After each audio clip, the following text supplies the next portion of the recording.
Lady Colin Campbell, new reports of a growing strain between King Charles and Prince William, which perhaps is not a surprise given that the British monarchy is engulfed in what some say is the biggest scandal since the abdication crisis. So before I get your reaction, Lady C, I want to take you through this new reporting from Rob Shooter of Shooter Scoop, who says that King Charles and Prince William are not speaking and it's very bad right now. With some insiders, and I imagine these are Buckingham Palace insiders because they often say this, say William is the real problem, not Harry.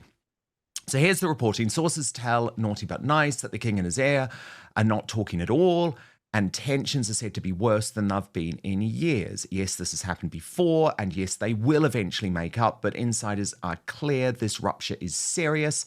It's very bad at the moment, one palace insider tells me. There's real anger on both sides.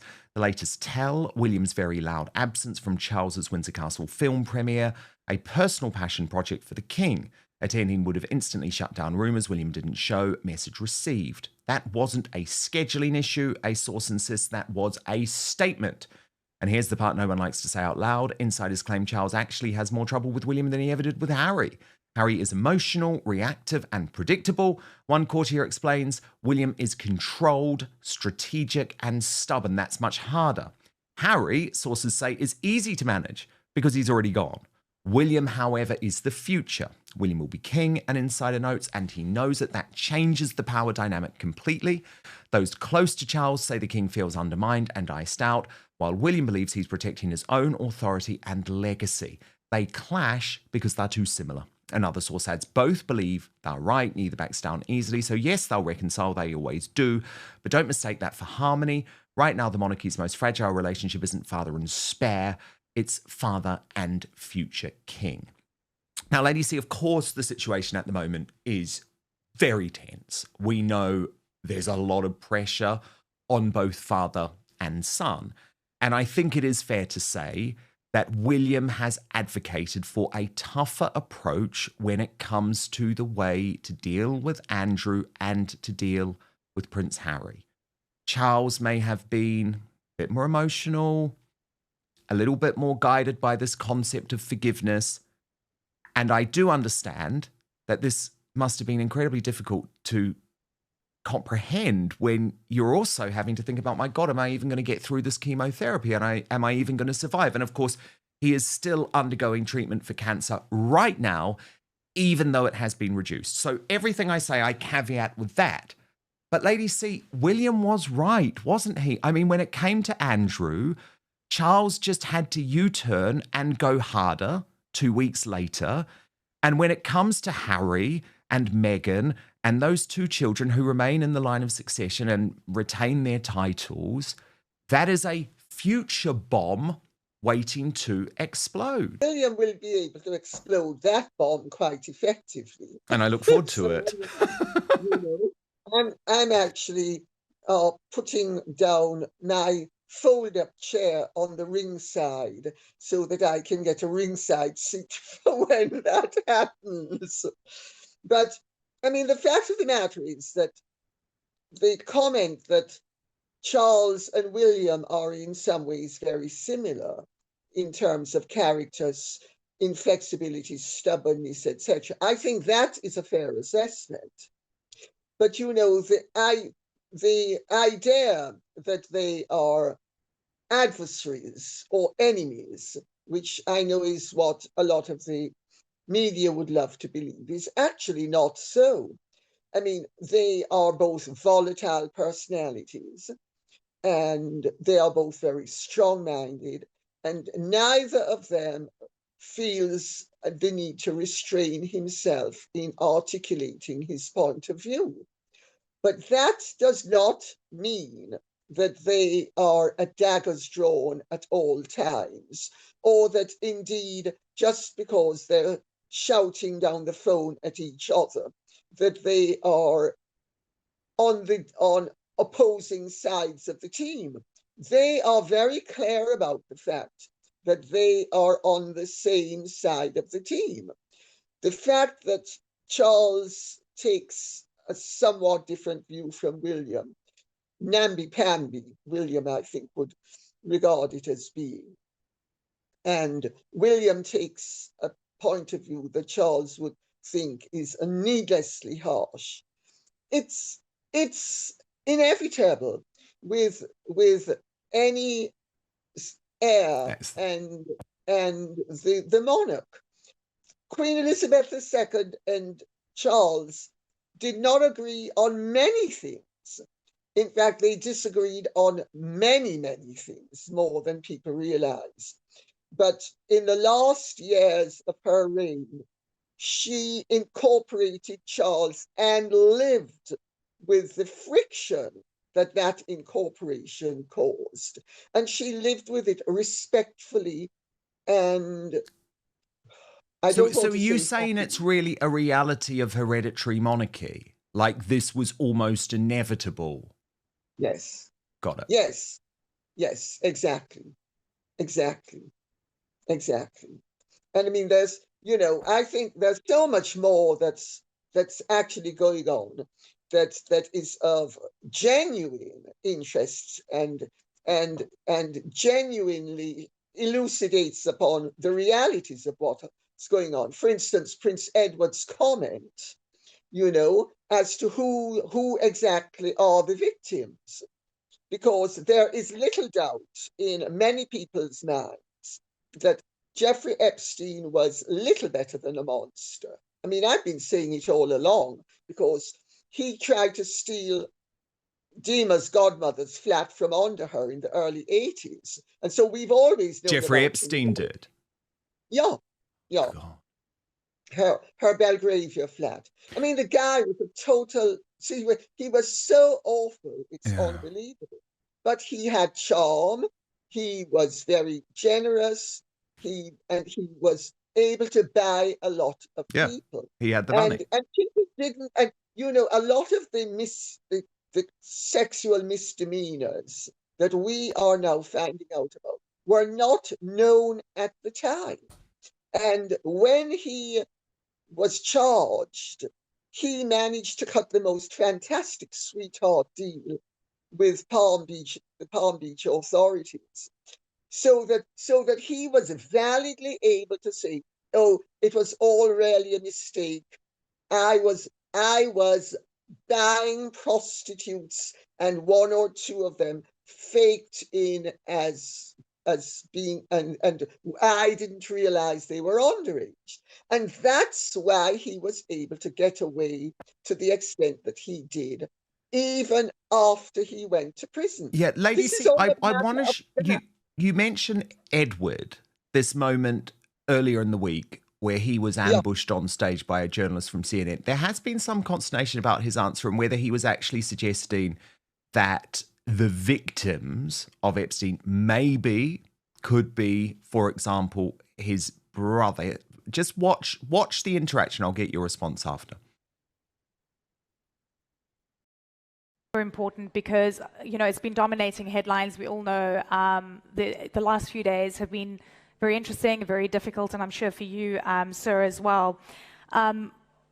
This is an important question to ask, and I want to ask it in the context of what we've seen from their majesties and their response, and they're saying that we should be focused specifically on the experience of the victims. The palace has been very, very clear on that. We've just heard some commentary from Prime Minister Keir Starmer as well, and bearing that in mind, and he's saying that there needs to be assistance for the victims. And I wonder what you think of this, because it is so close to home, clearly very difficult, and I know you've put in various plans in place to move the institution forward, but how are you coping with that? Well, with the best will in the world, I'm not sure this is the audience that is probably the least bit interested in that. So they all came here to listen to about education solving the future. But no, I think it's all really important always to remember the victims and who are the victims in all this.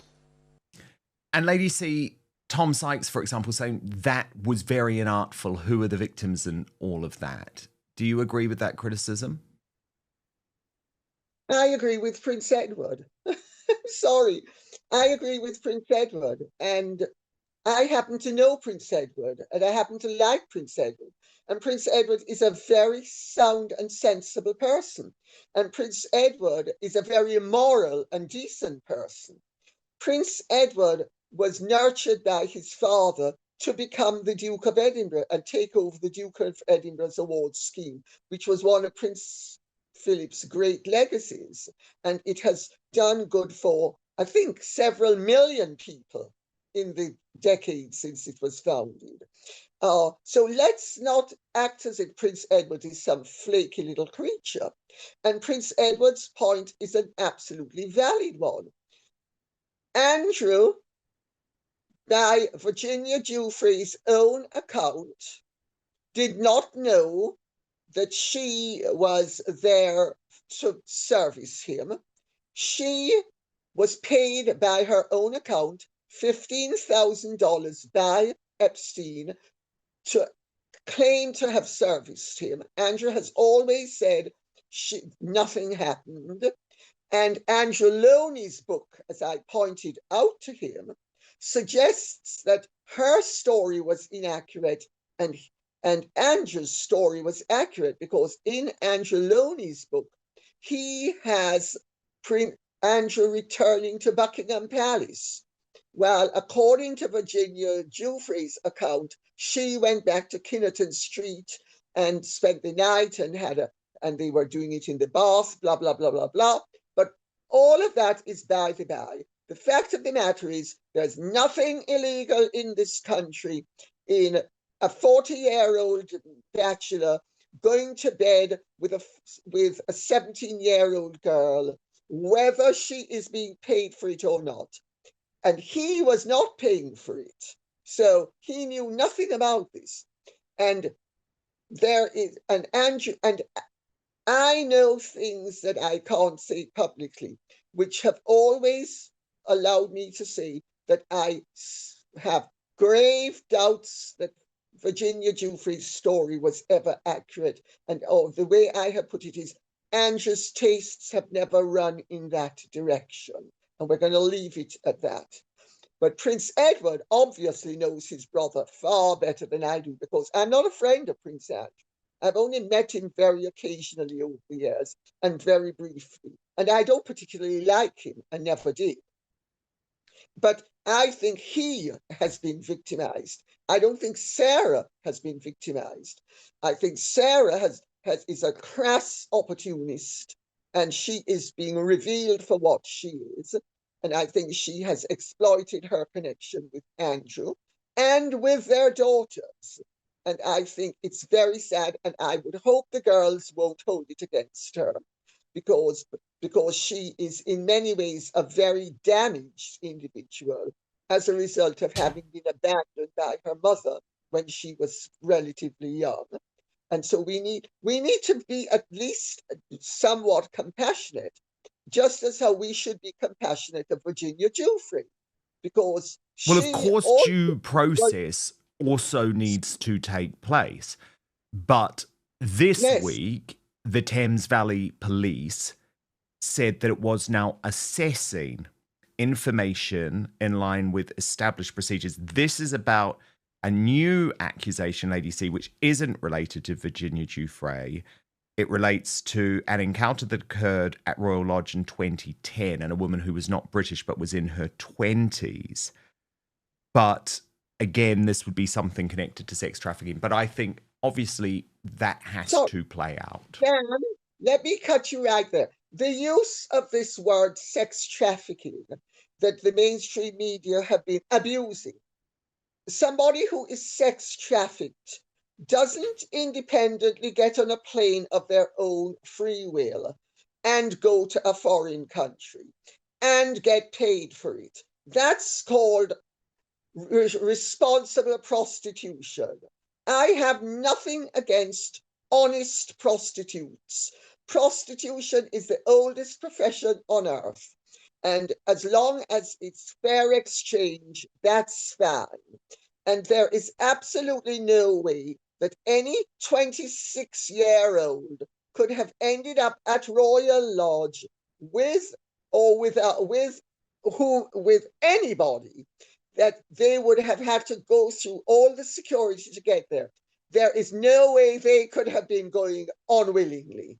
And yet again, we have the mainstream media for its desire for content, and we have Republic for its desire to bring down the monarchy, and we have all the left and the centrist wing of the Labour Party. We have the Democrats and the Republicans in the United States, all of whom are in this pie, picking at various pieces to use for their advantage. I mean, let's have a sense of proportion and discernment and use our brains, for God's sake. Yeah, but it depends, doesn't it, though, Lady C? Because it depends what these allegations are. All I know is that if these claims were being made against any other public figure, especially a public figure on the right, remember, I've been through this myself, a police investigation would be opened. Okay, now that's how you actually get due process, because then Andrew can go through, can do exactly what I did, show that these allegations are false if they indeed are in his case, and be cleared by no further action being taken. But what is quite astonishing to me is that the police immediately moved to open an investigation, for example, into Peter Mandelson. But you can understand why people say, well, there must be some type of two-tier justice going on here, because, of course, they do not want to open the Pandora's box of an investigation into Andrew. And I just think there has to be an equal playing field here for everyone. Because trust me, the police take lots of crazy allegations seriously and open lots of investigations into crazy, completely untrue allegations. They do it all the time, and I have personal experience with it. Dan Wootton raises a series of claims that deserve closer examination, not because they are sensational, but because of what they imply. In this segment, Dan leans on reported briefings attributed to sources around the palace suggesting a serious rupture between King Charles and Prince William. The claim is not simply father and son disagree, it's that the monarchy's most fragile relationship is now the one at the very top of the succession, with William framed as strategic and Charles as feeling undermined. Dan then overlays that with a broader argument that recent scandal pressure has vindicated the tougher line William is said to prefer, especially on Andrew and on the unresolved Sussex question. So let's slow it down and treat this as an investigative exercise. What does this narrative do, who does it serve, and what risks does it create regardless of whether the briefings are fully accurate? First, the they're not speaking claim. Palace briefing culture is famous for offering just enough certainty to sound authoritative while remaining unprovable in public. Phrases like sources tell and insiders claim do two things at once. They create urgency, and they widen the audience's appetite for a storyline that feels like access. But they also allow deniability later. In other words, this is a format built for influence, not verification. And notice the architecture of the argument. William's absence from an event is framed as a deliberate statement, not a diary clash. That may be true, or it may simply be the kind of inference that becomes truthy because it's narratively satisfying. The bigger issue is what follows. Once William is cast as the real problem, Harry becomes almost a footnote, emotional, predictable, already gone. That's not analysis. That's a strategic reframing of the family drama into a power transition story. That matters, because power transition stories have incentives. They invite the public to think in binaries: soft Charles versus hard William, forgiveness versus discipline, continuity versus rupture. And that binary nudges the audience toward a conclusion, that the only way to stabilize the institution is for the future king to act more decisively than the current one. Now, Lady Colin Campbell's response is more interesting than it first appears. She rejects the easy enemies framing while still conceding that both men are stubborn, strong-minded, and prone to friction, and she situates it as an almost structural feature of hereditary monarchy. That's a crucial point. We should be careful about treating internal disagreement as exceptional, when it may be routine and, in some systems, even functional. Institutions often hold together not because leaders always agree, but because they keep disagreements behind controlled channels. But the program then pivots from friction is normal to something sharper: scandal pressure, due process, and the definition of victim. This is where tone and implications start to matter. When public figures discuss Andrew-linked allegations, a recurring rhetorical move is to broaden the category of victim, sometimes meaning reputational victims, sometimes meaning institutional victims, sometimes meaning literal victims of abuse and exploitation. Dan highlights Prince Edward's phrasing, "Remember the victims," and who are the victims in all this, because it can be heard in multiple ways. Lady C insists it's being misread and effectively argues Andrew himself has been victimized, while also treating certain allegations as implausible or opportunistic. Shouldn't, Dan. They shouldn't. No, of course they shouldn't. It is an abuse of their powers. Yeah, but they do. But they may do it. They may do it, and they do often do it. I mean, they should never have got involved in your investigation. No, of course they shouldn't have. But they did because there was... Why should Andrew be put through it? It's obvious that there is no way that any prostitute who went to him at Royal Lodge could have been trafficked, because she had many an opportunity to open up her mouth and say, "I am an unwilling victim." You know, let's remember that what has emerged in the filing with the stripper in Palm Beach is that Jeffrey Epstein hires a stripper. The strip in 2006, in 2011, and they agree that according, and this is her lawyer's claims, they agree a fee of $10,000 for her to perform at a party. Now, all very sleazy, but as long as it's not illegal, I mean, we can't cast stones except in terms of taste. She then, in 2011, after Epstein has gone to prison, she gets her lawyer to write to say that, in several years before, when she went and was stripping, she actually then had a threesome with Andrew and with Jeffrey Epstein. And he never paid her the $10,000. He only paid her $2,000. And they now want $250,000 to go away. And Jeffrey Epstein's lawyer quite rightly said, this is a shakedown. This is extortion. And I don't know what the outcome was, but it's apparent. It's obvious. It's a shakedown. You know, just because somebody was guilty of one thing doesn't mean that he was guilty of another thing. And I take strong exception to all of these women who were selling their bodies, then spinning around afterwards and deciding they want to extort more money out of people who were involved in voluntary transactions with them. There is supposed to be honor even amongst thieves.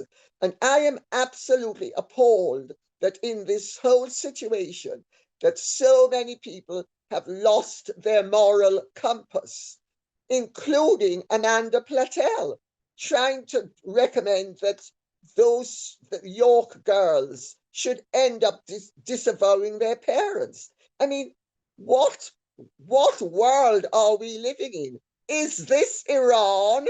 Are we being induced by the Ayatollahs to tear young girls to shreds because they're not wearing hijabs? I mean, give me a break. Our behavior as a society is decadent and amoral, and we need to regain our moral compass. Where people are clearly guilty, they should be penalized, and where they are not, we should not be hounding them. And I'm sorry, I cannot agree that the police should be investigating Andrew for something that is clearly, obviously ludicrous. Well, what is obviously interesting about that case...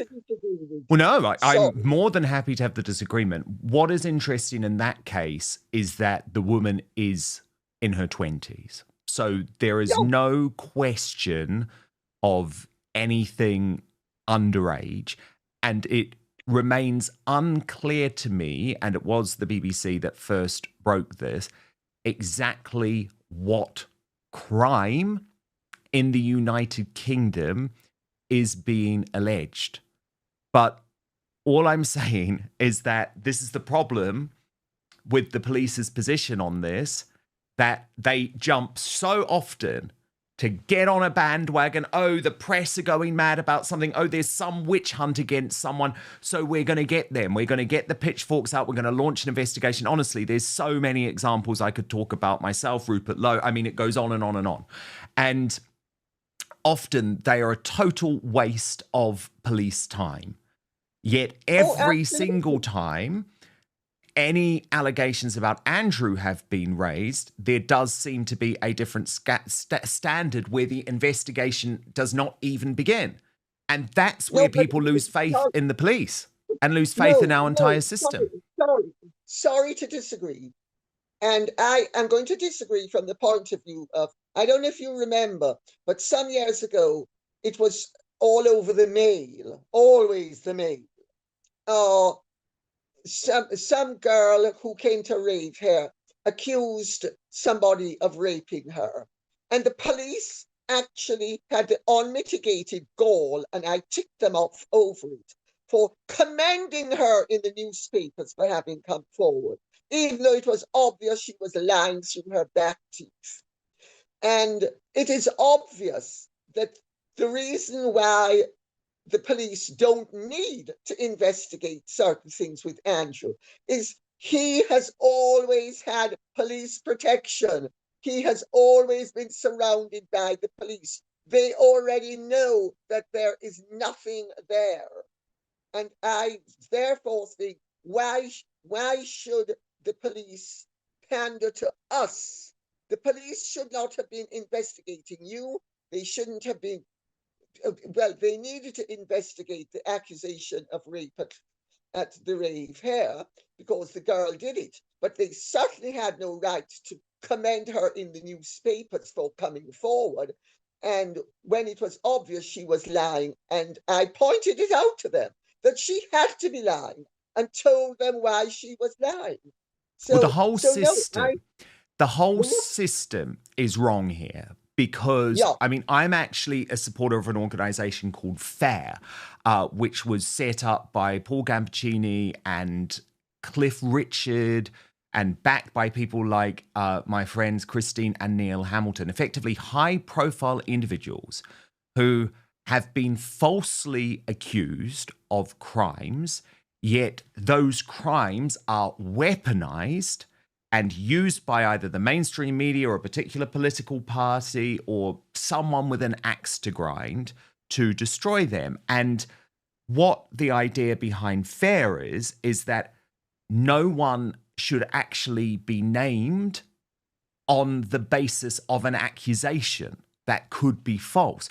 That then allows the police to investigate with no fear or favor, make a decision based on the evidence whether they are going to charge, whether there is enough evidence to bring it to that point, then that person could be named. But of course, that would not have solved the situation with Andrew because there was always a feeding frenzy about this story. But I would also point out, Lady C, that a lot of the work that was done by the mainstream media was very important in this case. I mean, I was at the News of the World in 2011, much derided newspaper now, but at the end of the day, it was the News of the World that ran the pictures of then Prince Andrew and Jeffrey Epstein in Central Park, which did start off the whole cascade. And yes, there have been false accusations along the way as well, but I still believe that was a story in the public interest because Andrew had made this decision to go and stay in New York with someone who had been convicted of sex crimes. And let's not forget, Jeffrey Epstein is the one who set up that photograph and leaked it. Yeah, because he wants to have.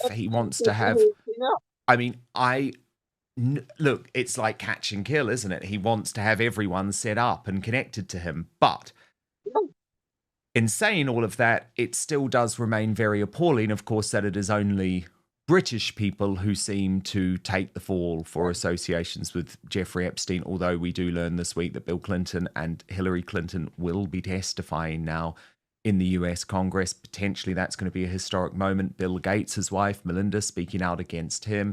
So you know more than anyone, I don't believe in witch hunts, but I do believe in due process, and I do believe there has to be fairness against all individuals here, no matter who you are, no matter where you're from. But it is a very messy situation. Please. Can I say something? Notice Keir Starmer has called for Peter Mandelson to be stripped of his title, but he hasn't called for Bill Gates to be stripped of his honorary knighthood.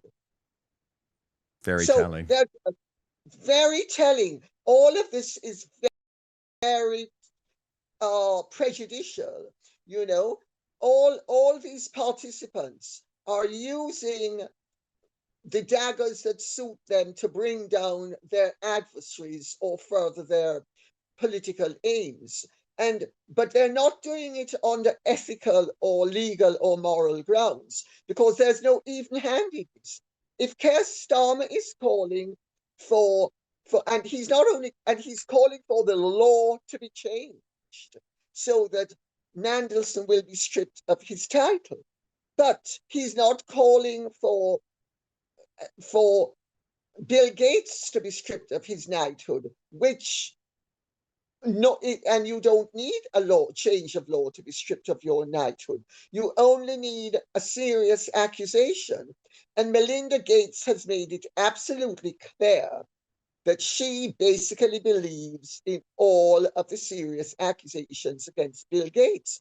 And can you imagine how she feels when there it is for the world to see that her husband was feeding her antibiotics so she wouldn't know that she'd been infected by him, having been infected by some Russian hooker. Yeah. I mean, which he denies. Well, of course he denies it. Yes, of course he denies it. But the mere fact that she has said he has a lot of answers, questions to answer. Indeed, but this is what I'm talking about. There are double standards, and there are double standards all across the mainstream media, the elite class, and unfortunately, this story, I think, has to see people treated in the same manner. So if Andrew is going to go through this and be cancelled and lose everything, then I'm sorry, the Americans who were neck deep in it need to as well. But of course, I do advocate for the fair treatment of Andrew for due process. I've always been very strong on that. I do not believe in trial by media.